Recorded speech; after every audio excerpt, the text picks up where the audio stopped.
You're listening to ChooseFI Radio. The blueprint for financial independence lives here.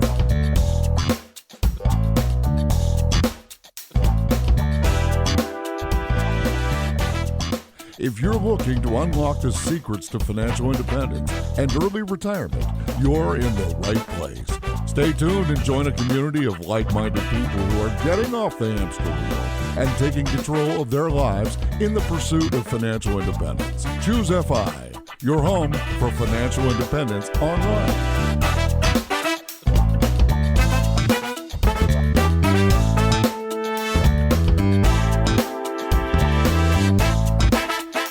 Guys, welcome to the show. I am so excited about the show today for multiple reasons. One is that we're actually bringing Chris, who used to write over at eatthefinancialelephant.com and is now writing with Darrow Kirkpatrick at caniretireyet.com. And to be honest with you, I need to start by saying that this episode that we're going to do today is an episode that Brad and I wanted to record like 6 or 7 months ago. I mean, it's that good, it's that powerful, but for multiple reasons, most of them selfish, we made a deliberate choice to wait and hold off on this episode. And the largest reason for that is that we have been working with Chris to write a book, to document and chronicle all the different ideas, the frameworks, everything that our guests have brought to us over the last year.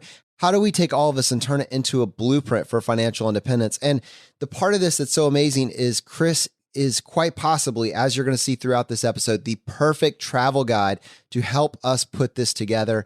I'm unbelievably excited about presenting this episode to you today. And to help me with this, I have my co-host Brad here with me. How you doing, buddy? Hey, Jonathan, I'm doing quite well. And yeah, like you said, this is long overdue. I mean, Chris has a remarkable story. He recently retired. He picked up and moved his family from Pennsylvania to Utah to explore the outdoors. And he's living and breathing it. And yeah, just a great, great story. And he's now part of the team. And yeah, we have this book coming out and we've been working on it diligently. And it's just incredibly, incredibly exciting. So with that, Chris, welcome to the podcast. Thanks for having me. And I'm certainly excited to be here as well. And I should say, Chris, that actually my first introduction to you was actually episode 16 of our podcast, where Chad Carson said that you are his favorite blog of all time. And he specifically mentioned an article that you wrote called Dirtbag Millionaire. And I thought we could start there, or at least start a little bit with your backstory, how you started writing about financial independence and early retirement, and frankly, really just personal finance in general. Where did that desire to really document this journey come from? I started down this road to financial independence kind of by accident. I started like most professionals where you go to work and you're working a normal job. You kind of spend whatever that you bring in. And I saw that this was happening all around me with people. And most people just weren't generally happy, weren't generally satisfied with their life, but they kind of just did that because that's what you do. When I got out of grad school, probably just a year or two into my career, we did a backpacking trip into the Grand Canyon, and I just fell in love with the outdoors. Never did it as a kid, just started later in life. And as we got more and more into the outdoors, we started climbing, and I came across that term dirtbag. And I found like these people that were the most passionate about their lives were these dirtbags, and they were doing these things that they loved to do. But it was kind of the opposite end of the dichotomy, that you had to be poor and you had to go all in on that path. And it just seemed to me, just logical that you can kind of have a little bit of the best of both worlds. So that's where I came up with that dirtbag millionaire terminology. And that kind of became our story. Chris, when you said you had to be poor, was that like part of the, to be cool and part of the community, you had to be poor? Well, the term dirtbag originated, if you kind of dive into the climbing community a little bit, these original climbers in Yosemite Valley, like they would eat cat food, they would live in caves, they were totally committed. And that's kind of where this dirtbag term came from. And most people aren't nearly that extreme, but so it kind of became a term of like, if you're all in on that path, that's kind of what you were. But I think the implication there was they clearly identified to a very extreme level what they value and sacrificed everything else. And your point was, what if I could find the balance? What if I could narrow in on what I value, but at the same time, maintain a high enough income and savings rate to allow me to do this from a more comfortable place? Yeah, for sure. Like when I started climbing and started skiing, so I didn't grow up in this community. I was already in my mid to late 20s, so I'm never going to be a sponsored climber. And even if you are, you're not going to make big money doing that, or a sponsored skier or anything. So I'm basically going to be a weekend warrior anyway. So why do I have to choose one or the other? I can do more and more of these things that I love without choosing to be, an all-in dirtbag. And by the same token, I can, excel in my profession and I can be good at that without having to spend to keep up with everybody else to drive a fancier car or get the bigger house because that's just what you do. So, Chris, you're really kind of describing an alternate lifestyle that doesn't sound terribly dissimilar from FI. You're finding what you value and you're not caring about keeping up with the Joneses. So, yeah, I mean, intuitively, that makes a lot of sense to me. So, I guess my first question is, was that really what you would say is almost like your first intro to the FI community? And then also, where were you in your financial journey when you found this concept of the dirtbag or dirtbag millionaire? So I definitely had that concept before I had any formal concept of what FI was, or I mean, as far as like the online world, I don't even know that existed at the time.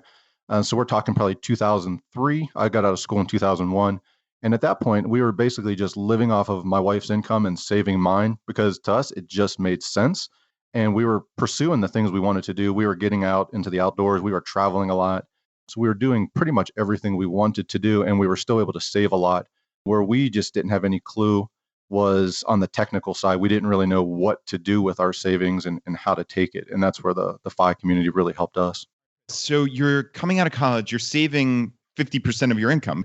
How did you learn to do that? Most people save nothing. Where did you and your wife pick that up? Was there any like overt conversation between the two of you? Talk me through that actual decision, because it sounds normal to us, right? When we're talking about this years later, but that's not normal at all. Yeah. So to a lot of people, I think starting from not having a lot would seem like a big disadvantage. But for my wife and I, we really found it to be our biggest advantage because we both grew up not having a whole heck of a lot. I had some help from my parents to put me through school, but I worked all through school and that's kind of all I knew. And my wife put herself through school with not $1 of assistance from her family. And we knew that we could be happy without having a lot. And so I think that was a big advantage. So when we started having two professional salaries, it was quite easy to live better than what we were used to growing up. And we just didn't give into that common pattern and temptation to just grow into your income. Instead, we just stayed living on hers and we just banked mine because it logically made sense, even though we didn't really have an end game and we didn't really think, early retirement was a possibility. I know when possible, Chris, our audience really likes to get a sense for the economics, both like when you're living this dirtbag millionaire lifestyle, what did your life actually cost? And roughly how much were you guys making? A lot of our story, it's kind of revisionist history. Like we're trying to pull numbers because we didn't track this stuff. We weren't optimizing. We didn't know we had a goal of FI we were working towards. We both started in mid 30s with our salary, but we both quickly grew them and we maxed out around $80,000 to $90,000 each. And so living off one, we were still living above what the average family does.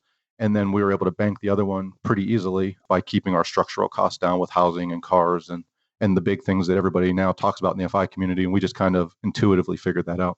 So Chris, as I'm hearing you, you're starting off each of you in like the mid $30,000 range. You're not making oodles of money at this point, right? You're making maybe $60,000 to $70,000 combined. And you're telling me you're still saving 50% right at the outset. Did you ever experience lifestyle inflation? Like, talk me through the real nuts and bolts of this. We actually didn't even make that much in the beginning. So when I was still in grad school, we were engaged and we were going to get married. We decided mutually that we didn't want to live a life where we had debt. So my wife was working about a year before me and she was making about $35,000 to start. We just kind of agreed we were going to live on her salary and let her support both of us.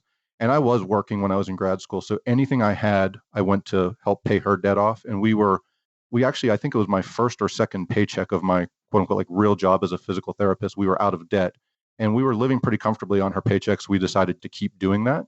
And so when we were only making about 35,000 and then I was making 35, we were saving mine.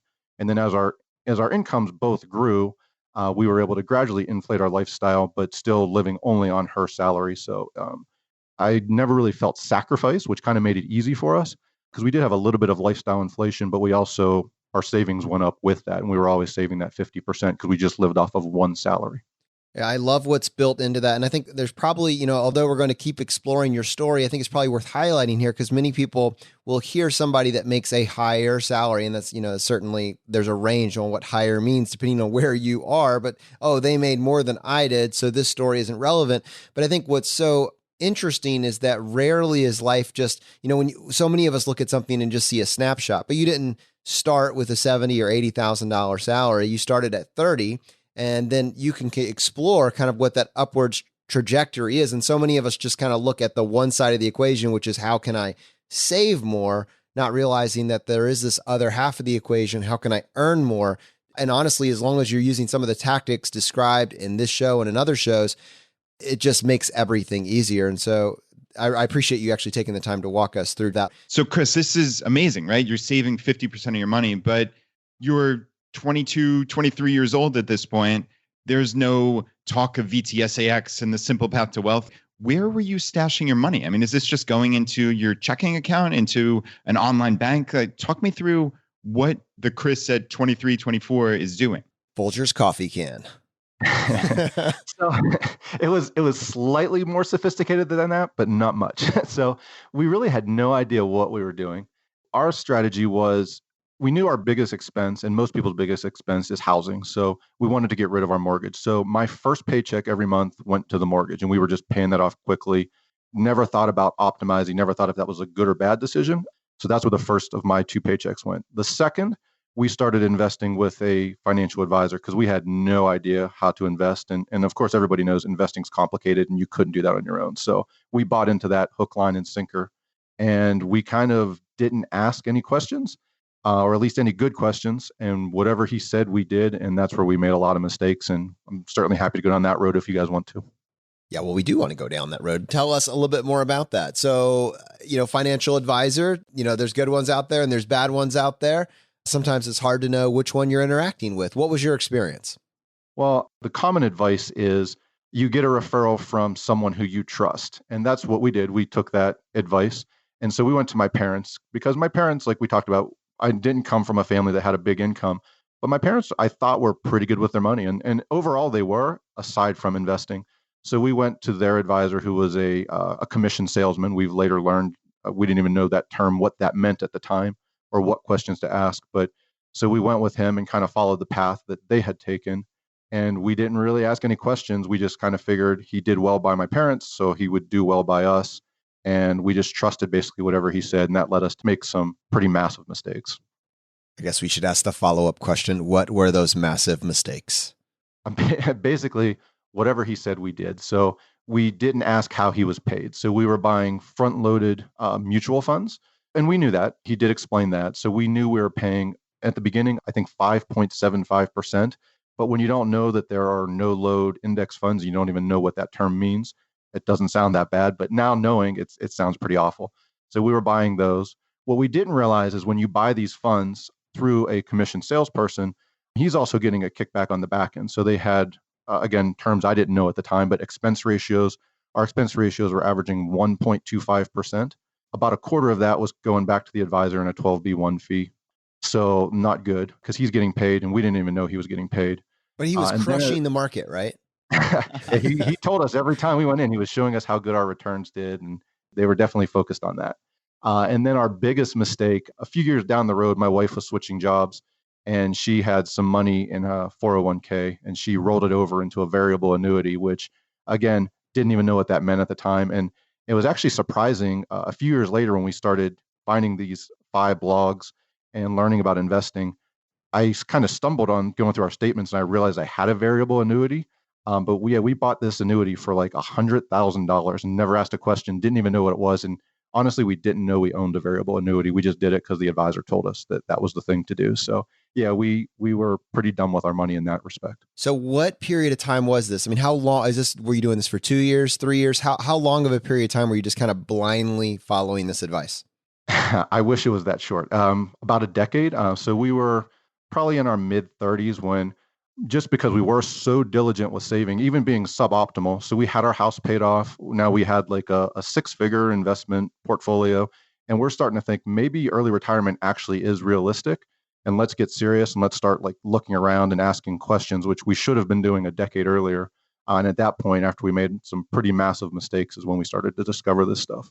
Have you ever taken the time to quantify that? Do you have any idea how much this bad advice over the period of a decade cost you in potential returns? Yeah, for sure. So just in our last year using the advisor, I sat down and calculated, and we paid about $8,000 in fees, which we had no idea what we were paying. I thought it was like in the hundreds to maybe 1,000. Once we really started looking at some of these tax strategies that we can talk about later, we were really just using our 401k just to get the match because that's what the advisor advised us. Because, of course, he wants us to invest with him where he can charge fees and commissions. So we were bypassing the tax advantages.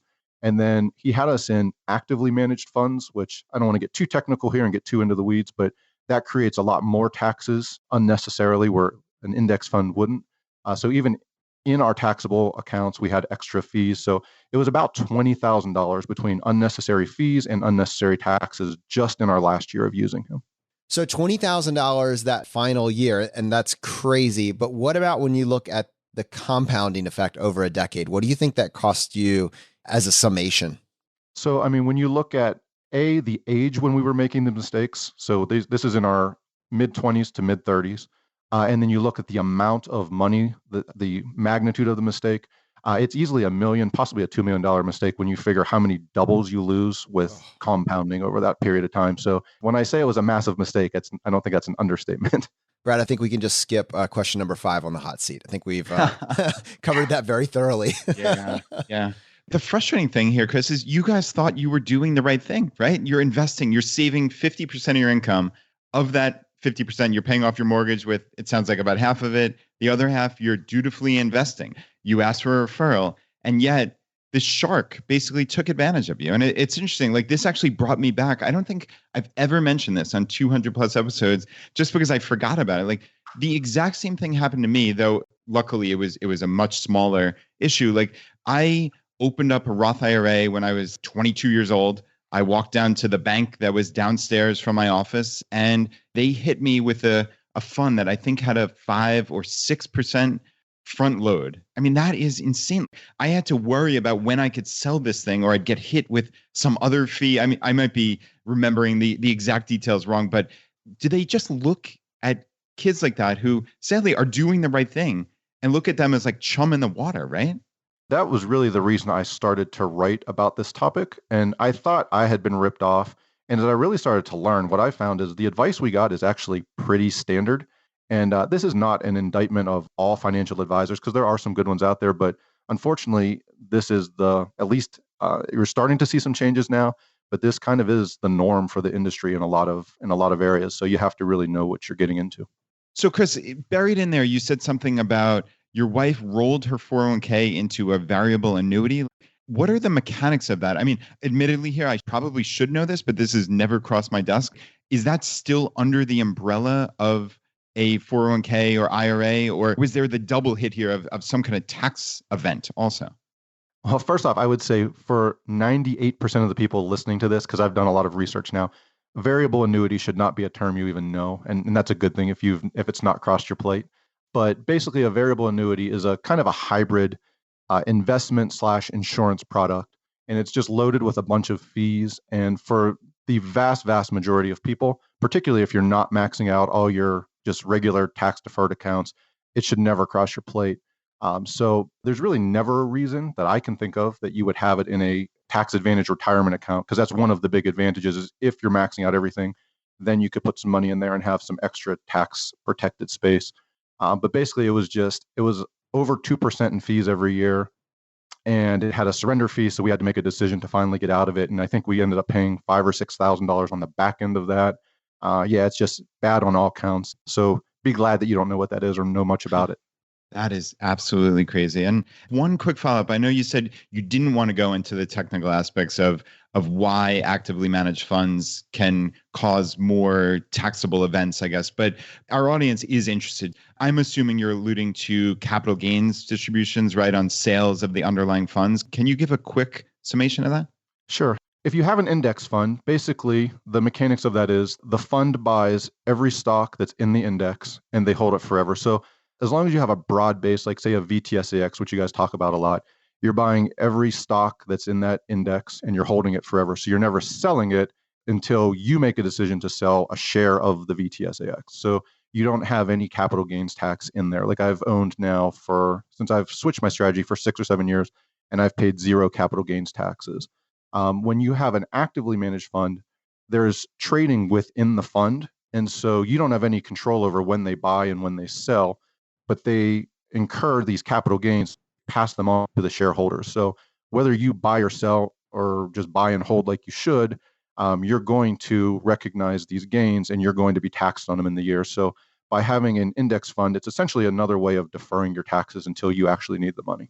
So, I mean, Chris, what we've just talked about over the last several minutes is honestly a traumatizing event. And where we're going with this is the fact that so much of this can be learned yourself, but that's maybe not apparent to a 23-year-old, a 28, a 33-year-old that's never done this himself. And when he looks at those people around him, they're all using financial advisors. What was your next step? Well, I mean, I knew I had to do something different. I mean, it was pretty ingrained that investing is complicated and the tax code is overwhelming, and I didn't really know where to turn. And so my gut instinct was, well, I got to find a better advisor. And luckily, I kind of stumbled upon somehow J.L. Collins really helped me a lot. So he's the first one I read that simplified things. And any random person on the internet can write anything. And I didn't know who J.L. Collins was. So he wrote a lot about Vanguard. So I started reading John Bogle's books.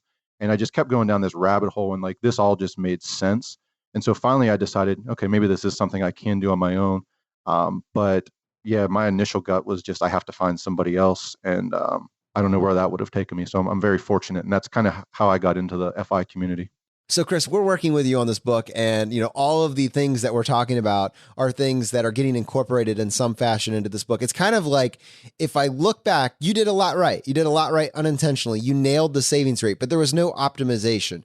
So, when we were talking about putting this book together, one of the things that came to my mind, that became very obvious to me, is this is a guy that wants to give advice to his younger self. Like, if I could do it again, it could be so much easier. And I'm curious, I'd love for you to just take a couple minutes and help me think, like, where is your mindset? There's so many blogs that are out there. There's so much content that's been written. Why write a book on this? Yeah, you're absolutely right. And I wanted to start helping other people. I thought the way to do that was to share my story. And I think that's where a lot of financial kind of, we'll call them gurus, come from, is this is what I did, just do what I did. And what I found is, so I mentor a lot of student physical therapists. I had one every year. They would spend like 3 months with me. And so we would get into talking about various things. And one of the things that would come up inevitably was finance and student debt. And as I would try to help them, I realized my story, even to other physical therapists, really doesn't translate, because most physical therapists are coming out of school $100,000 in debt, and the math just doesn't work the same. And so I kind of realized everybody has to create their own roadmap, and it's kind of a choose your own adventure. The principles are the same, but you're going to have to pull different levers depending on where you're starting and where you want to go. Now you're speaking my language. So, Chris, you're finding the FI community, and you've done a lot of things right.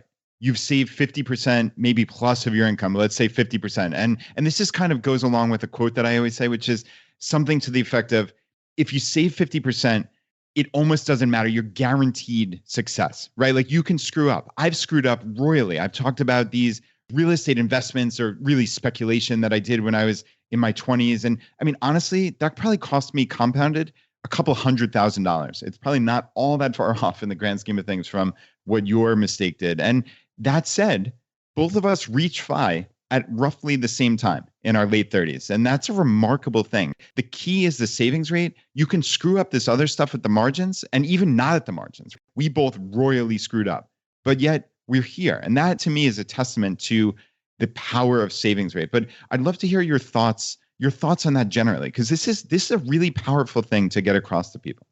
I could argue either side of what you just said. So on one side, if you get the big things right, yeah, you're going to get there. And one of the reasons I like to share my story and to share these mistakes is to show that you don't have to be perfect. You don't have to be some genius that got this at the age of 22 and the goal is to retire at 30 and you have to do everything perfectly. That's not what this is about. But on the other side of that is, it is important to understand the technical aspects, because they make a big difference. I mean, I feel like just the mistakes that I made, I mean, I did awesome. I did way better than the average person that's retiring in their 60s and maybe doesn't have enough. I retired at 41, but I lost 5 years of my life when my daughter was at her youngest. And a lot of that time I spent going to work. And if I would have done things better, I would have had that time back. So you can argue both sides of that. And it's It's important to understand that you can always change and improve, but it's also important to understand that these things matter and they make a big difference and they have real impacts on your life. And Chris, what I think is very interesting about your story is you did retire and you retired early. 41 years old, get to the point where working is optional. You make the choice to RE. Tell us about that last day of work. It was really, really bittersweet and probably more bitter than sweet, honestly, which really surprised me because it was something I looked forward to for a long time. It's easy to get caught up in the early retirement and this is going to make my life so great. And it's kind of easy to overlook a lot of the good things that you already do have in your life. So I went to the same job and my employer I really can't say that I can have any complaints about him. He was super generous and kind of allowed us to do things the right way, which is somewhat rare, unfortunately, in our medical industry, the way it's set up. I was actually the second newest employee in my office after 15 years there. And so this was kind of really my second family. And it was really hard saying those goodbyes and knowing that this everyday thing that you went to is now going to be gone and you're going to have a new reality come Monday. And yeah, it was harder than I anticipated. I was quite surprised, actually. If you were going to look back, basically, benefit of hindsight here, speaking to our audience, people that are on this path, some of them may be less intentional or aggressive about the retirement part than others, depending on where you are in this community, where you're coming from, what your goals are, whether or not you're actually leaving your job may or may not be the focus. But, looking at our community, what advice would you give them? What messages would you want to pass back to people that are on the path to financial independence and early retirement? That's a tough question because everybody's path is going to be very individual. And I think maybe that is the advice, is just to realize that your path is not going to look like anybody else's and you're going to experience things differently. And there's no easy answers. And I wrote an article about, the challenges that I faced in this first year of retirement. And it actually got some negative pushback, especially it got picked up into the mainstream, which things tend to get really ugly when you get out of the FI community and people look at it as maybe you're complaining about when you have what should be a perfect life. But you're always going to have challenges and you need to just appreciate that. And it's important to present a real story of what this looks like versus the Facebook story where everything's perfect. And because it doesn't always work out that way, unfortunately. So Chris, I love this article that got picked up by MarketWatch. It's one of my favorite articles of 2018, came out at the end of the year. And there were a couple of points that you made that I'd love to hear you unpack for our audience. And the first point you made is, what got you here won't get you there. What does that mean? Yeah, so I think a lot of people talk about saving for financial independence as sacrifice, or they talk about the difficulty getting a spouse on board. And I had a hard time relating to that. And I really didn't see a challenge to doing this because for us, it was pretty easy. Like my wife was a natural saver and I'm a natural saver. We've always been on the same page. There's never been any conflict about money in our household. Like we've fought about other things, but never money. But what we've kind of realized is her reason that she wanted to save so much is because she did grow up with a harder upbringing than I had. And for her, saving meant security. She loved to save because we were building wealth and she felt more secure. For me, I just felt like I didn't hate my job as a physical therapist, but I also just knew that that's not where I wanted to have my whole life revolving. And I thought there was something bigger and better out there for me. And so that was my driving to save. So as soon as we hit that FI number, I was ready to move on and do something different. And she's not. And it created some conflict in our life. And it's something we've had to work through. And we're very happy and we're moving through it. But yeah, it was a challenge. And it was kind of surprising to me because we never had any conflict about money for the first 15, 16 years of our marriage up until that point. So Chris, up until that point, what does that mean actually with the conversation with your wife? Did you know that saving meant security for her prior to that? Or did this come out as some anxiety about you guys leaving your jobs? Talk me through the real nuts and bolts of like how you figured this out and how you came together to move forward as a couple. As we started to get serious about planning 2 or 3 years before I left my job, it's something we started talking about. We went from plan to plan and we didn't know exactly, but we were kind of leaning more towards like a semi-retirement where we would maybe both work part-time, or maybe I would do a travel assignment. And she fell into this job that she absolutely loves. She's work from home. She's location independent. And so she kind of decided she wanted to stay on and just do that. And she works part-time. She works about 30 hours a week. So she has a nice thing. And that's what we kind of settled on. But yeah, even at that though, I mean, I think how we perceive where we're at on the stages of FI is probably a little bit different just because we have those different backgrounds. And it's something we've had to sit down and have long conversations and work through.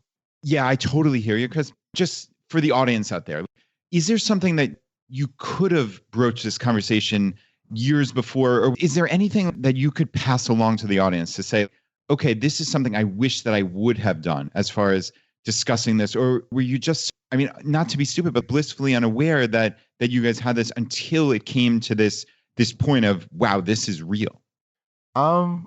I don't know that I have a good answer for that because, again, like we never really had conflict, and I was pretty happy not having conflict. I don't think either of us regret or have any second thoughts about where we're at now, but it was just a little harder, the transition a little harder than we thought, and we're working through it and developing systems and attitudes, and just I think we're just communicating better. And if any advice, just communicate and really kind of get more into the why of why you're both doing this if you're in part of a couple. Your second takeaway was change is hard. And you mentioned some of the obvious stuff. You left your job. What other changes did you guys pile onto this kind of next chapter of your life?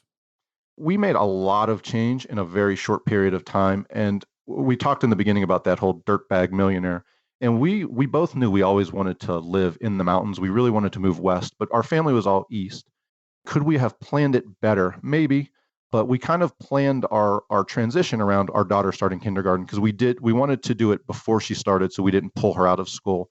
And we wanted to have, again, we talked about like my wife's wanting to have more savings. So I wanted to work. I mean, I gave about 6 months before we actually moved. I didn't quit work and then move on a Monday, but we could have maybe had a little longer transition. And again, I don't know that there is an easy answer. I've talked, my partner on the blog, Darrow, he had a similar story, not quite as extreme because he waited till his son graduated college and then they retired and then they moved from Tennessee. They live in New Mexico now. But he talked about, even though his story was different, it was a tough transition. And I think anytime you pick up and move, and a lot of time in this community, that's part of the FI story is you're going to live this life of adventure. You can do whatever, but that comes with consequences and you have to make decisions and it's going to involve change, and change is just hard. And I think it's something, again, we need to talk about as a community, not like I'm not complaining, I'm not whining, but it is something that it's real and people experience, and it's something that's worth talking about. Yeah, and you talked before about revisionist history. It's easy to look back and say, oh, that was easy. Even with my own move to Richmond, Virginia, right? We grew up on Long Island, New York. All our family and friends were there, and we picked up and moved. In hindsight, it sounds like, oh, this was such an obvious choice. But those first couple months and even probably first couple years where we didn't have that many friends here, we didn't have kids at that point, so there was no support network at school where we'd meet people.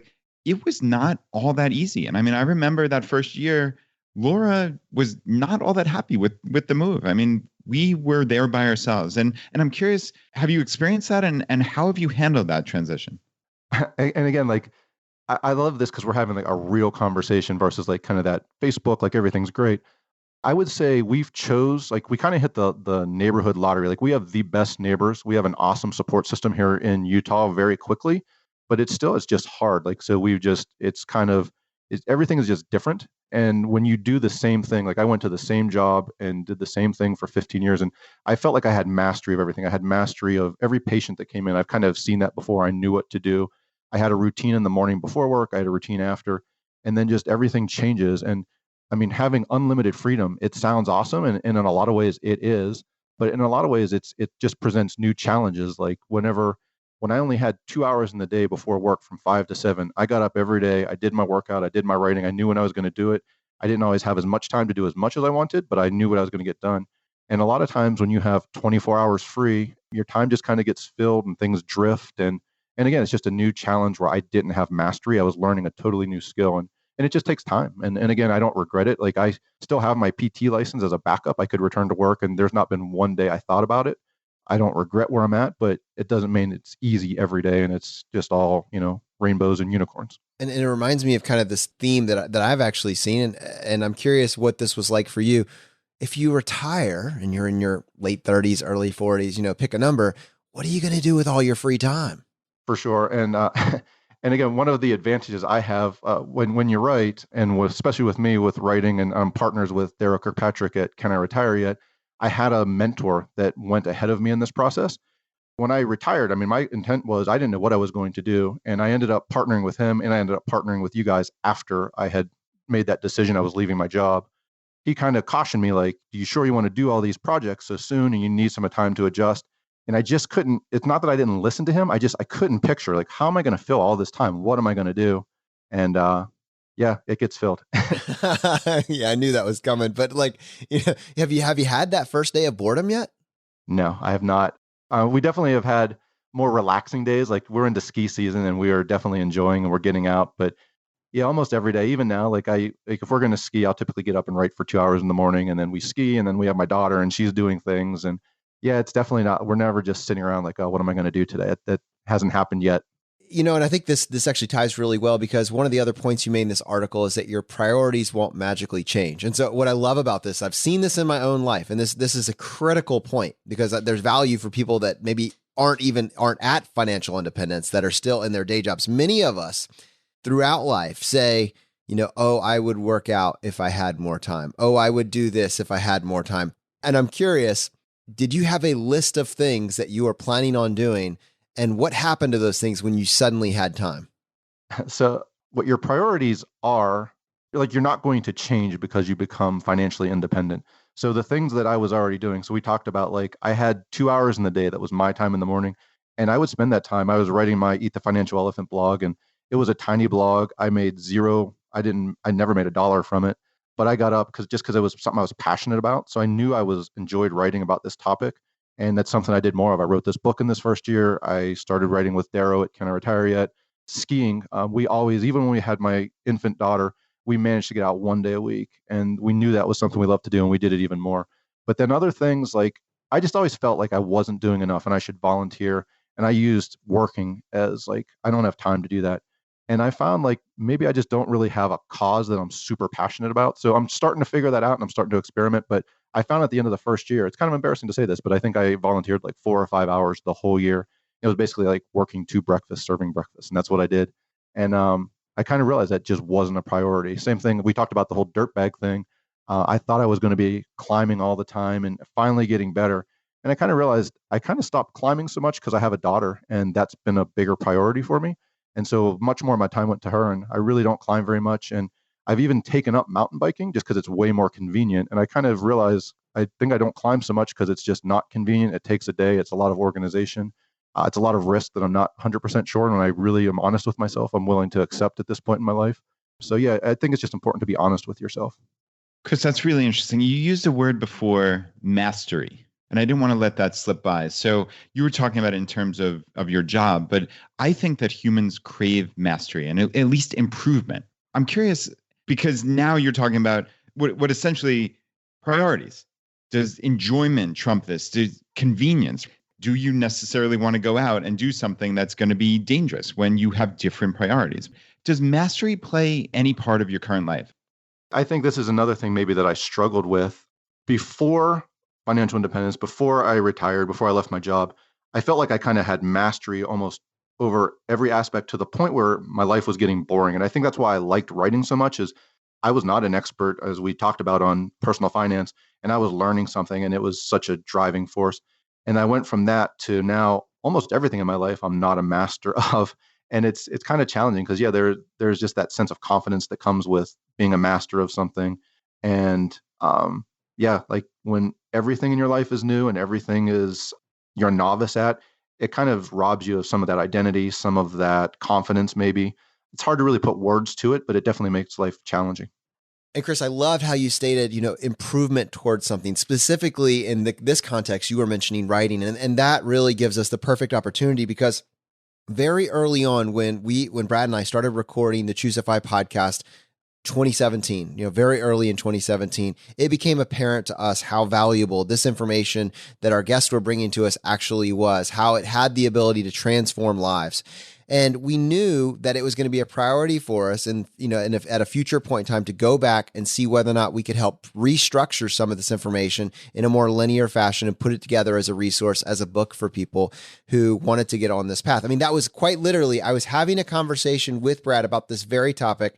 And within 48 hours of that phone conversation, we got an email from you. And I'd love for you, just for our audience, to tell them about that email and what prompted you to write it. Sure. So as I was starting to write about this topic and get more involved, I think like many people who write about this, you write, this is my story. This is what I did. Do what I did. And as I started to talk to people in real life, I realized it doesn't work like that. Even as I was mentoring physical therapy students, I was finding that most of them, even though they had the same career as me, living in the same relatively lower cost area, they couldn't replicate my story because they had student debt that I didn't have. So they were going to have to take a different path. And I realized that if I really truly wanted to help people, I can't just tell my story, but we have to kind of tie together all the different tools you can use and enable somebody to create this blueprint and create their own adventure to create their story. And that's kind of where I wanted to do something different.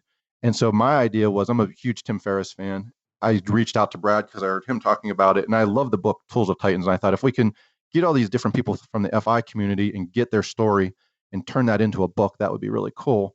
And so that's where the thought came from. And as I had this thought in my head, I heard you guys on the Radical Personal Finance announce that you were going to do something very similar. And I was like, ah, crap. And it was kind of very much this. I heard Travis Shakespeare on you talk about when he heard Scott Rickens on your podcast. I had that exact same feeling. I was like, man, that was my idea. And they took it. And so after I started listening to you guys, honestly, I was kind of rooting against you at the beginning, kind of hoping you'd be bad. But as I listened to you, I kind of was like, they're talking to the people I want to talk to. They're asking the questions I want to ask. This is kind of what I want to do. So I figured instead of trying to compete with you and do something, it made a lot more sense to reach out to you. And it was awesome that you guys were on board from the beginning. So the genesis of the book, that's where it came from. And Chris, I'm so excited that you did approach us about this project and that this is something that we could collaborate on. The information that has been covered on this show over the past 2 years is transformative. In fact, it's life-changing. It's just that powerful. When you see it, you can't unsee it. It's something that your 10-year future self is just giving you a standing applause that you took action on these ideas. And to our audience, if you're asking yourself, well, where can I buy this book? It will be available anywhere books are sold starting on October 1st. But you can pre-order it today. In fact, please do so. That would be a wonderful way that you could support us in the show. To do that, just go to ChooseFI.com/book and put in your pre-order today. Now, on most shows, that would be the end of the episode. But on this show, we would love to give you the chance to tackle the hot seat. Are you ready for this? I think I'm ready.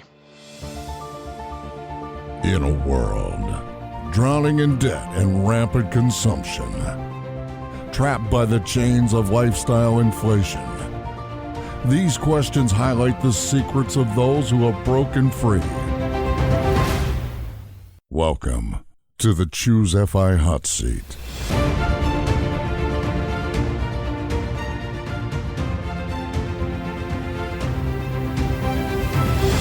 All right, Chris, question number 1, your favorite blog that's not your own.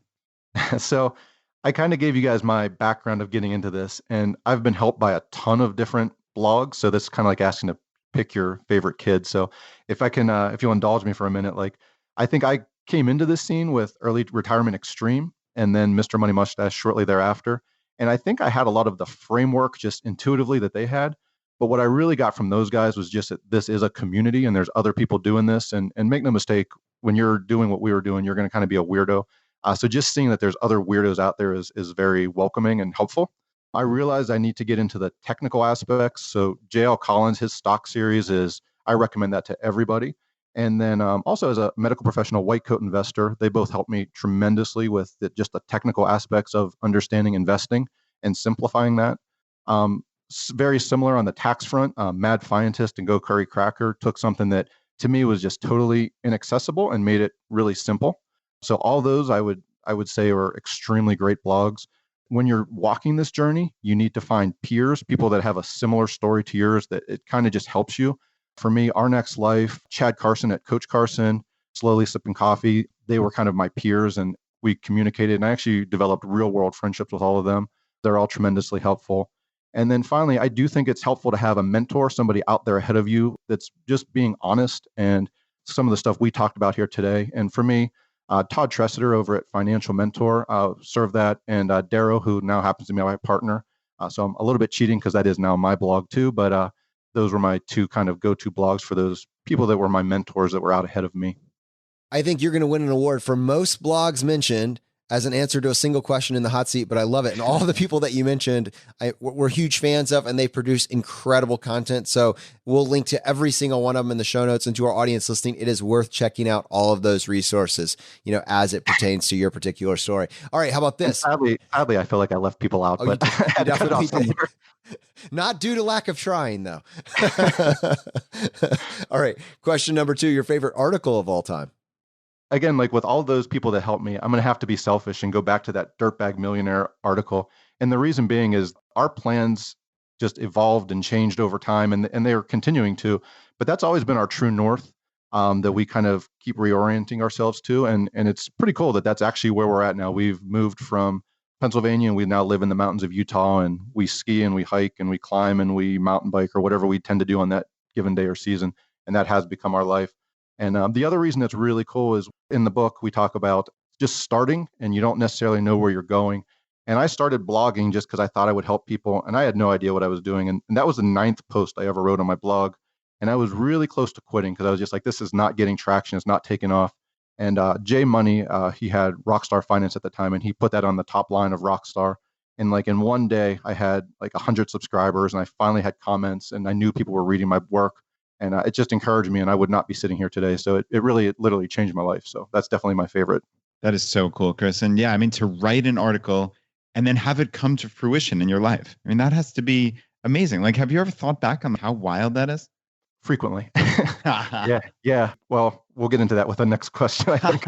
All right. Well, I'll rock and roll with it here. Number 3, your favorite life hack. So I think definitely, and this is something I hear you guys talking about, and I had to be in the book. Actually, the first line of the book, we started each chapter with a quote, and I started with, "The story you tell yourself becomes your reality." And I was listening to it was a mountaineer, Chad Kellogg, that I heard say that. I thought, man, that is, if anything nails it, that's it. Because really this book is normal people doing really fairly pedestrian things, but they end up changing their life because they believe it. And I think that's the key, is you have to be able to tell yourself a story, but not just say you believe something, but to truly believe it where it drives action. And I think that is the ultimate hack that you can really turn your life around. Question number 4, your biggest financial mistake. That one's pretty easy, and we've talked about that at depth already. So just giving control of our money to a financial advisor without understanding the conflicts of interest that go with that, and without doing due diligence and I would just say don't do that. That was definitely a big mistake. All right, Chris, question number 5, the advice you would give your younger self. We talked about, we got off to a good start and did a lot of the big things right financially. But the advice that I would give, I wish somebody had given me, is just to learn the rules, because money is such a powerful tool and you have to understand the rules. So what my wife and I did a great job with is not following what are the quote unquote rules, like you have to buy the biggest house, you take out a loan for your car, you retire at 60. We realize those aren't rules, but there are actual rules you have to learn. So you have to understand the technical aspects of investing. You have to understand the tax code. You have to understand math. The rules of math are inviolable, and you have to learn them, because if you don't, you have bad stuff happen, like happened to us and we talked about. So there are rules and you have to learn them. All right. Now we do have a bonus question for you. What purchase have you made over the past 12 months that have added the most value to your life? So for sure, recently we signed up our daughter. We did ski lessons for the month of January, and we had her out in December, and I don't know, she was just kind of struggling and she was scared, and we were almost getting run over. So we decided we were going to fork out some money and get her lessons. It's just been awesome. So since she's taken them, she's gotten her confidence back, and we're able to go out and just be anywhere we want on the mountain. And she has so much fun, and we have fun as a family. So it's not cheap, but it's definitely worth every penny. So what do you think, Chris? A year in review, the pursuit of financial independence, worth it? I would not change anything. It's absolutely worth it. Chris, thank you so much for coming on the show. What if someone's listening to this and they want to find out more about the work that you've been doing, more about the content that you've been producing? What is the best way for someone to connect with you? The best way would just be to come through the blog. CanIRetireYet.com is where I do my regular writing, and that's where you can find me. Awesome. Thanks so much for coming on the show, man. Been a pleasure.